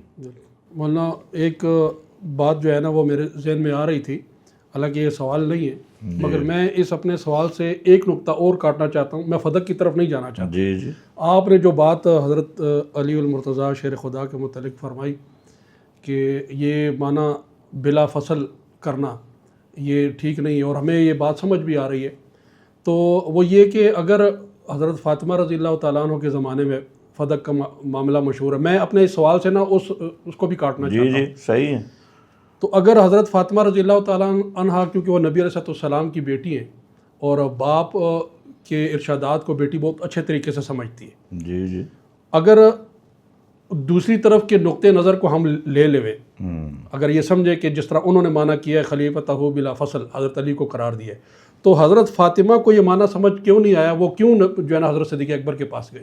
ہاں یہ تو واضح بات ہے۔ جی واضح بات ہے۔ اصل میں ان کی کتابوں میں یہ طے شدہ ہے جی کہ خلیفہ نا حق ہو جی تو اس سے اپنا حق طلب کرنا حرام ہے، جی تو ادھر کہتے ہیں حضرت فاطمہ نے حق طلب کیا۔ جی تو بہرحال یہ کوئی مذہب نہیں، یہ تو یہود اور مجوس کی ایک مشترکہ فکر ہے، جی اس کو ہم دین نہیں کہہ سکتے یا مذہب نہیں کہہ سکتے، جی یہ دین کی بربادی اور دین کے مٹانے کی ایک سازش ہے۔ جی بہرحال آپ کی جو کتاب ہے کتاب التوحید، میں تھوڑا سا اس کا بھی ذکر کرتا جاؤں، جی کیونکہ اس وقت علماء اور طلباء میں وہ پڑھی جاتی ہے، ہم نے بھی اس کو پڑھا ہے، دیکھا ہے۔ اگر میرے جو افراد جو یہاں پر ہمیں سن رہے ہیں، تو میں اس مجلس کی وساطت سے انہیں بھی کہتا ہوں کہ اس کتاب کو دیکھیں، اس کتاب کو پڑھیں، کیونکہ اس میں جہاں پر لفظ الہ کا جو معنی غلط ہوا ہے اس کو وہاں سے شروع کیا، اور آپ نے الحمدللہ بہت اچھے طریقے سے اس معنی پہ، اس موضوع پہ کتاب لکھی، اور پاکستان میں لفظ الہ پر اس موضوع پر کسی نے کوئی کتاب نہیں لکھی، اور اس کتاب میں بھی جو ہے نا ہمیں یہ بنیاد ملتی ہے۔ تو اگلے سوال کی طرف جاتے ہیں، وہ بھی اسی سے منسلک ہے، تھوڑا سا ہٹ کے ہے، اور بعض حضرات اس میں یہ بھی کہتے ہیں کہ صحابہ کرام نے حضرت علی کو مبارکباد دی تھی، تو مبارکباد کی وجہ سے یہ عید بن گئی، تو اس پر آپ کیا فرماتے ہیں؟ بس یہ لوگ جو ہے نا ڈوبتے کو تنکے کا سہارا، جہاں مبارک ہوگی وہاں عید بنا لیں گے۔ بخاری شریف میں موجود ہے، حضرت ابی ابن کعب 3 صحابہ جو رہ گئے تھے، قرآن پاک میں بھی ہے، جنگ تبوک میں نہیں جا سکے، اور ان کو پھر نبی کریم علیہ السلام نے ایک مناسب سزا بھی دی۔ ان میں حضرت کعب بھی تھے، کعب ابن مالک، اور 40 دن تک بائیکاٹ ہوا۔ 40 دن کے بعد وہ سورہ توبہ کی آیات نازل ہوئی، تو اس وقت سارے صحابہ نے ان کو مبارکباد دی۔ تو جہاں مبارک ہے تو وہاں عید بنا لیں گے۔ حدیبیہ کے مقام پہ سورہ فتح نازل ہوئی ہے، اور حدیبیہ کا وہ واقعہ اس کو اللہ نے کھلی فتح کہا ہے، اور وہاں پر بھی نعمتوں کا ذکر کیا، تو وہاں پر عید منانا شروع کر دیں گے۔ اسی طرح کئی ایسے مقامات ہیں کہ صحابہ کرام نے ایک دوسرے کو مبارک بھی دی ہے۔ تو عید منانے کا مطلب کیا ہے؟ عید دین کے نام پہ اگر ہوگی نا تو اس کا شرعی ثبوت بھی ہونا چاہیے۔ شرعی ثبوت۔ تہوار یا دین کو ہم اپنی طرف سے نہیں مقرر کر سکتے، یہ شارع کا کام ہے۔ تو کوئی آدمی اٹھے کہ مجھے خوشی ہوئی تو عید ہو گئی، باقی رہ گیا مبارکیں تھی وہاں، اس کی بھی سندیں ایسی ہے۔ وہ اصل میں یہ جو جملہ ایک تھا، پھر اس کی حفاظت حصار کے لیے بہت سارے جملے گھڑے گئے، سندیں گھڑی گئیں، اور یہ ہمیشہ ہوتا ہے کہ اہل تشیع کی عادت ہے کہ چونکہ یہ بہت پرانا فرقہ ہے تو اس قسم کی روایات کو وہ من گھڑت سندوں سے متواتر بنانے کی کوشش کرتے ہیں کہ کوئی عام آدمی دیکھے تو وہ سمجھے کہ تواتر حاصل ہو گئی ہے۔ بس مولانا سوال کو جہاں تک وہ کلمہ توحید کی آپ بات کر رہے تھے، کلمہ توحید پر پہلے کچھ کتابیں اچھی موجود ہیں۔ ایک ہمارے شیخ مرشد العلماء حضرت مولانا عبد الغنی جاجروی رحمۃ اللہ علیہ، ان کی کتاب مقدمۃ التوحید ہے، بہت اچھی کتاب ہے۔ اسی طرح کچھ اور بھی ہیں۔ کلمۃ التوحید کی جو خصوصیت ہے، اس پر میں نے لفظ الہ کے معنی پر زیادہ زور دیا، اور اس پر مختلف جو قرآنی تعبیرات ہیں لفظ الہ کے معنی پر۔ اچھا، اس کو علماء بھی طلباء بھی، اور میں نے کوشش کی ہے کہ آسان عام فہم طریقے پہ لکھی بہت عام فہم ہے، تو بہرحال جو سمجھدار ہیں وہ تو سمجھ رہے ہیں۔ لیکن ایک تعجب والی بات ہے کہ بعض ہمارے دیوبندی دوست انہیں اس کتاب سے بڑی تکلیف ہو رہی ہے، حالانکہ مسئلہ الہ سے تو ابو جہل کو تکلیف ہوتی تھی، جو ان کو ہونی چاہیے۔ تو یہ مجھے سمجھ نہیں آ رہی کہ اپنے آپ کو مباحث کہنے والوں کو کیسے اس سے تکلیف شروع ہو گئی۔ تو مطلب اللہ پاک ان کو تشفی دے، ان کے لیے دعا کر سکتے ہیں۔ اچھا، یہ ایک سوال ہمارے یہاں پر بیٹھے ہوئے ایک بہت اچھے دوست ہیں، پچھلی گفتگو کے ساتھ وہ سوال ریلیٹڈ ہے۔ انہوں نے سوال کیا کہ قرآن صحابہ سے لیا، کہتے ہیں الحمدللہ، لیکن ساتھ ہی آپ نے فرمایا قرآن عثمان، عمر اور صدیق اکبر رضی اللہ عنہ سے لیا گیا۔ تو سوال ان کا یہ بنتا ہے کہ حضرت علی سے قرآن کیوں نہیں لیا گیا؟ دیکھیں، یہ تو سوال اس لیے نہیں بنتا کہ علی کا، ہمارے نزدیک علی کا قرآن بھی وہی تھا، بالکل سب صحابہ کا قرآن وہی تھا۔ اور جو حضرات کہتے ہیں حضرت علی کا قرآن اور تھا، صحابہ کا قرآن اور تھا، ان پہ یہ سوال بنتا ہے کہ وہ قرآن کدھر گیا؟ اگر وہ موضوع یہاں چھیڑا جائے تو شاید بہت سارے لوگوں کو تکلیف ہو، وہ لمبی بات، اس پہ آئیں گے ہم۔ یہ ایک بنیاد ہے اور اہم سوال ہے، بہت اچھا سوال ہے، کہ آج کل یہ آوازیں اٹھ رہے ہیں جی ہم دین اہل بیت سے لیتے ہیں۔ دین کی بنیاد قرآن ہے، قرآن کس سے لیے؟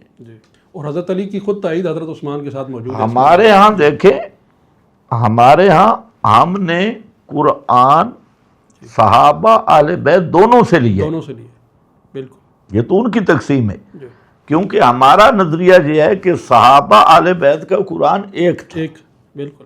اچھا، ہم قرآن کا معنی بھی صحابہ اہل بیت سے لیتے، بالکل ایسے ہی، دونوں سے لیتے۔ تو ہمارے ہاں تو مسئلہ صاف ہے۔ یہ سوال ان لوگوں پہ وارد ہوتا ہے جو صحابہ اور اہل بیت میں تفریق سمجھتی ہیں اور لوگوں کو دھوکہ دیتی ہیں کہ ہمارا دین اہل بیت والا ہے جی اور تم صحابہ والا لیتے ہو تم فلاں. تو اس لیے کسی کو غلط فہمی نہ پڑے. ہمارا مذہب، ہمارا عقیدہ کہ اہل بیت اور صحابہ کا قرآن بھی ایک ہے، جی اہل بیت اور صحابہ کا عمل بھی ایک ہے، دین بھی ایک ہے. جی تو اس لیے جہاں اعتراض نہیں ہوگا، اعتراض ان پہ ہوگا کہ جو صحابہ کو مانے، اہل بیت کی توہین کریں، یا اہل بیت سے محبت کا دعویٰ کریں اور صحابہ کی توہین کریں اور ان میں تفریق کرتے ہیں، ان پہ سوال وارد ہوتا ہے. ایک آخری سوال ہے اور انہی دوست نے کیا ہے. وہ کہتے ہیں کہ حضرت علی کو باب العلم کہا گیا ہے، اور وہ علم جس کا باب حضرت علی تھے، وہ علم کہاں ہے؟ حضرت علی کے علم پر زیادہ بات کیوں نہیں ہوتی؟ ماشاءاللہ. پہلی بات تو یہ ہے کہ پوری حدیث جو آنی چاہیے وہ پڑھنی چاہیے. جی وہاں جو لفظ آ رہے ہیں انا مدینۃ العلم بعلی بابو، جی پہلی بات تو یہ ہے کہ یہ حدیث موضوع ہے، جی ضعیف بھی نہیں، ضعیف موضوع. موضوع ہے. جی جی علامہ ابن جوزی نے اس کی 5 سندوں پہ بہترین بات کی. اور دوسری بات یہ ہے کہ بخاری میں حدیث موجود ہے کہ ابو بکر اعلمنا، ہم سب سے زیادہ عالم ابو بکر تھے، صحابہ کرام کہتے ہیں. جی اور پھر یہ ہے کہ حضرت عمر کے علم پہ بھی بات ہونی چاہیے. بخاری شریف میں یہ حدیث ہے کہ نبی کریم علیہ السلام فرماتے ہیں کہ مجھے خواب میں دودھ پیش کیا گیا اور میں نے دودھ پیا، اور اس طرح پیا سیر ہو کر کہ اس کی تازگی میرے ناخنوں تک نے محسوس کی. یعنی پورا وجود مبارک اس دودھ سے سیراب ہو گیا. شراب ہو گیا. اور فرماتے ہیں جو مجھ سے بچ گیا وہ میں نے حضرت عمر کو دے دیا. صحابہ کرام نے پوچھا کہ ما ابلت یا رسول اللہ، اس کی تعبیر کیا ہے؟ فرمایا العلم. سبحان. تو فاروق اعظم کو وہ علم ملا ہے جو نبوت سے بچا ہوا ہے. اس پہ بات کیوں نہیں ہوتی؟ جی رہ گئی وہ حدیث انا مدینۃ العلم. پہلی بات تو یہ ہے کہ وہ سندن موضوع ہے. دوسری، سند مان بھی لی جائے تو جہاں ایک بات ذرا سمجھنے کی جو سمجھائی نہیں گئی، جی مدینہ کمرے کو کہتے ہیں یا شہر کو؟ شہر کو کہتے ہیں. اچھا، شہر کا ایک دروازہ ہوتا ہے. اچھا، لفظ مدینہ کا انہوں نے چھوٹا سا کمرہ سمجھا ہوئے، حالانکہ آپ لاہور جائیں، لاہور شہر کے دروازے کوئی بھاٹی دروازہ ہے، کوئی دلی دروازہ ہے. ملتان چلے جائیں تو ملتان شہر کے بھی کئی دروازے ہیں. پشاور چلے جائیں تو ایک بڑے شہر کے کئی دروازے ہوتے ہیں. تو ان کئی دروازوں میں سے ایک دروازہ علی بھی ہے. جی تو یا علم کا کمرہ ہے جس کا ایک ہی دروازہ ہے، ادھر مدینۃ العلم ہے تو مدینہ کو انہوں نے کمرہ بنایا ہوا ہے. جی تو یہ ان کی اپنی من گھڑت چیزیں ہیں. حضرت علی کا مقام 4 نمبر پہ سب صحابہ سے فائق ہے. لیکن آپ دیکھیں نا، آپ مجھے بتائیں کہ نبی کریم علیہ السلام نے جب آخری خطبہ دیا، جس کے بعد آپ ممبر پہ نہیں آئے، آخری خطبہ میں کس کے فضائل بیان کیے؟ ابو بکر صدیق کے. جی وہ جو پٹی باندھ کیا ہے آپ تشریف ہے، بخاری میں موجود ہے اور کتابوں میں. تو فضائل ابو بکر صدیق پہ آپ نے آخری خطبہ دیا، جی اور کس رنگ میں؟ وہاں وہ آپ کلمات دیکھیں، انا امن الناس، اسم تفضیل ہے کہ امن الناس، تمام لوگوں سے زیادہ احسان کرنے والے، صحبت میں مال میں، وہ ابو بکر ہے. اور فرمایا کہ اگر میں زمین والوں میں سے کسی کو خلیل بناتا تو میرے سارے صحابہ میں وہ صرف ایک شخصیت ہے، لَاتَّخَذْتُ أَبَا بَكْرٍ خَلِيلًا. سبحان. تو ابو بکر وہ ہے کہ پیغمبر کریم صلی اللہ علیہ وسلم نے ابو بکر صدیق کی وہ صدیقیت اور مقام تھا کہ خود حضرت علی نے مانا ہے. 80 سندوں سے روایت ہے، 80 سندوں سے متواتر، جس میں حضرت بخاری سے لے کے آخر تک حضرت علی فرماتے ہیں افضل هذه الامہ بعد نبیہا ابو بکر، سبحان اللہ۔ کہ اس امت میں سب سے افضل نبی کریم علیہ السلام کے بعد ابو بکر صدیق ہے۔ تو جب حضرت علی ابو بکر کو افضل کہہ رہے ہیں، صحابہ ابو بکر کو اعلم کہہ رہے ہیں، تو اب جہاں رضائی ہوں یا سبائی ہوں، جی تو یہ جتنا پٹکا کرتے رہیں جو اللہ نے عظمتیں دینی تھی وہ دے دی۔ دے دی۔ ہماری یہ جو نشست تھی، اللہ پاک آپ کو جزائے خیر دے، آپ نے اپنا قیمتی وقت نکالا، اور بحیثیت طالب علم جو ہمارے پیچھے دوست احباب ہیں ان کی طرف سے بھی میں نے سوالات کیے آپ سے۔ برحال اللہ پاک سے دعا ہے کہ اللہ پاک ہمیں حضرت علی رضی اللہ عنہ کی شان کو افراد و تفرید کو بالائے طاق رکھ کے ان کو ماننے کی توفیق عطا فرمائے، اور اس مجلس کو ہمارے لیے ہدایت اور جو سننے والے ان کے لیے بھی ہدایت کا ذریعہ بنائیں۔ آپ آخری کلمات میں چاہتا ہوں کچھ ارشاد فرمائیں جو ہمارے دوست احباب ہیں کہ وہ کیسے کام کریں، اور اپنے جو ماخذ ہیں، جیسے آپ نے فرمایا کہ کتاب کو حاکم بنایا جائے، تو میں چاہتا ہوں طالب علم کے لیے ایک چھوٹا سا نوٹ آپ کی طرف سے جائے تاکہ وہ اس روش پہ جو ہے نا اپنے دین کو، اپنے علم کو جو ہے نا مضبوط کریں۔ میں صرف اتنی بات عرض کروں گا کہ ایک تو یہ جو سوال و جواب کی نشست ہے یہ انشاءاللہ مسلسل رہے گی، جی اور اس میں جتنے ساتھی ہیں جو علمی سوال کرنا چاہے تو ان کو ہم ایک نمبر دے دیں گے، جی اس پہ وہ اپنا سوال کر سکتے ہیں۔ جی مسئلہ یہ ہے کہ تمام جو احباب ہیں، اہل حق ہیں، طلباء ہیں، سب سے گزارش یہ ہے کہ ہم جس دور سے گزر رہے ہیں یہ فتنے کا دور ہے، پرفتن دور ہے۔ جی تو اس دور میں کتاب و سنت کے ساتھ استمساک اور اعتصام یہی ہدایت کا ذریعہ ہو سکتا ہے، ایمان بچ سکتا ہے۔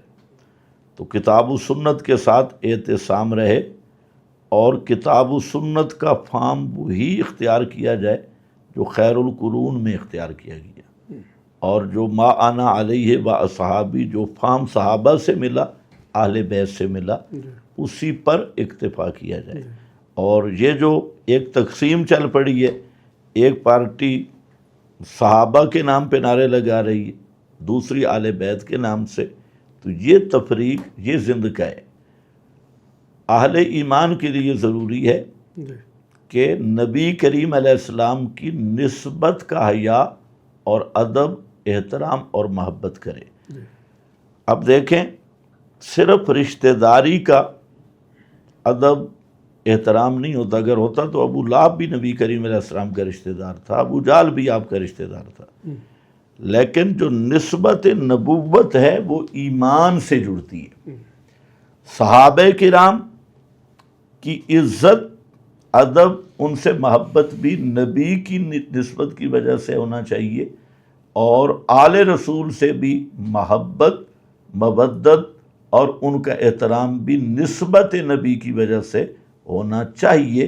تو جب دونوں کے ساتھ محبت اور مودت ہوگی اور دونوں کا فہم لیا جائے گا تو انشاءاللہ کبھی گمراہی نہیں ہوگی اور سینہ صاف رہے گا۔ تو ہمیں کتاب و سنت کو شرعی ماخذ سمجھنا چاہیے، صحابہ اہل بیت کے ساتھ محبت اور احترام نسبت نبوی کی وجہ سے دونوں گروہوں کے ساتھ صحیح احترام اور محبت ایمانی والا معاملہ ہو، اور اللہ تعالیٰ سے استقامت کی دعا کرتے رہنا چاہیے۔ بآخر دعوانا ان الحمدللہ۔ جزاک اللہ۔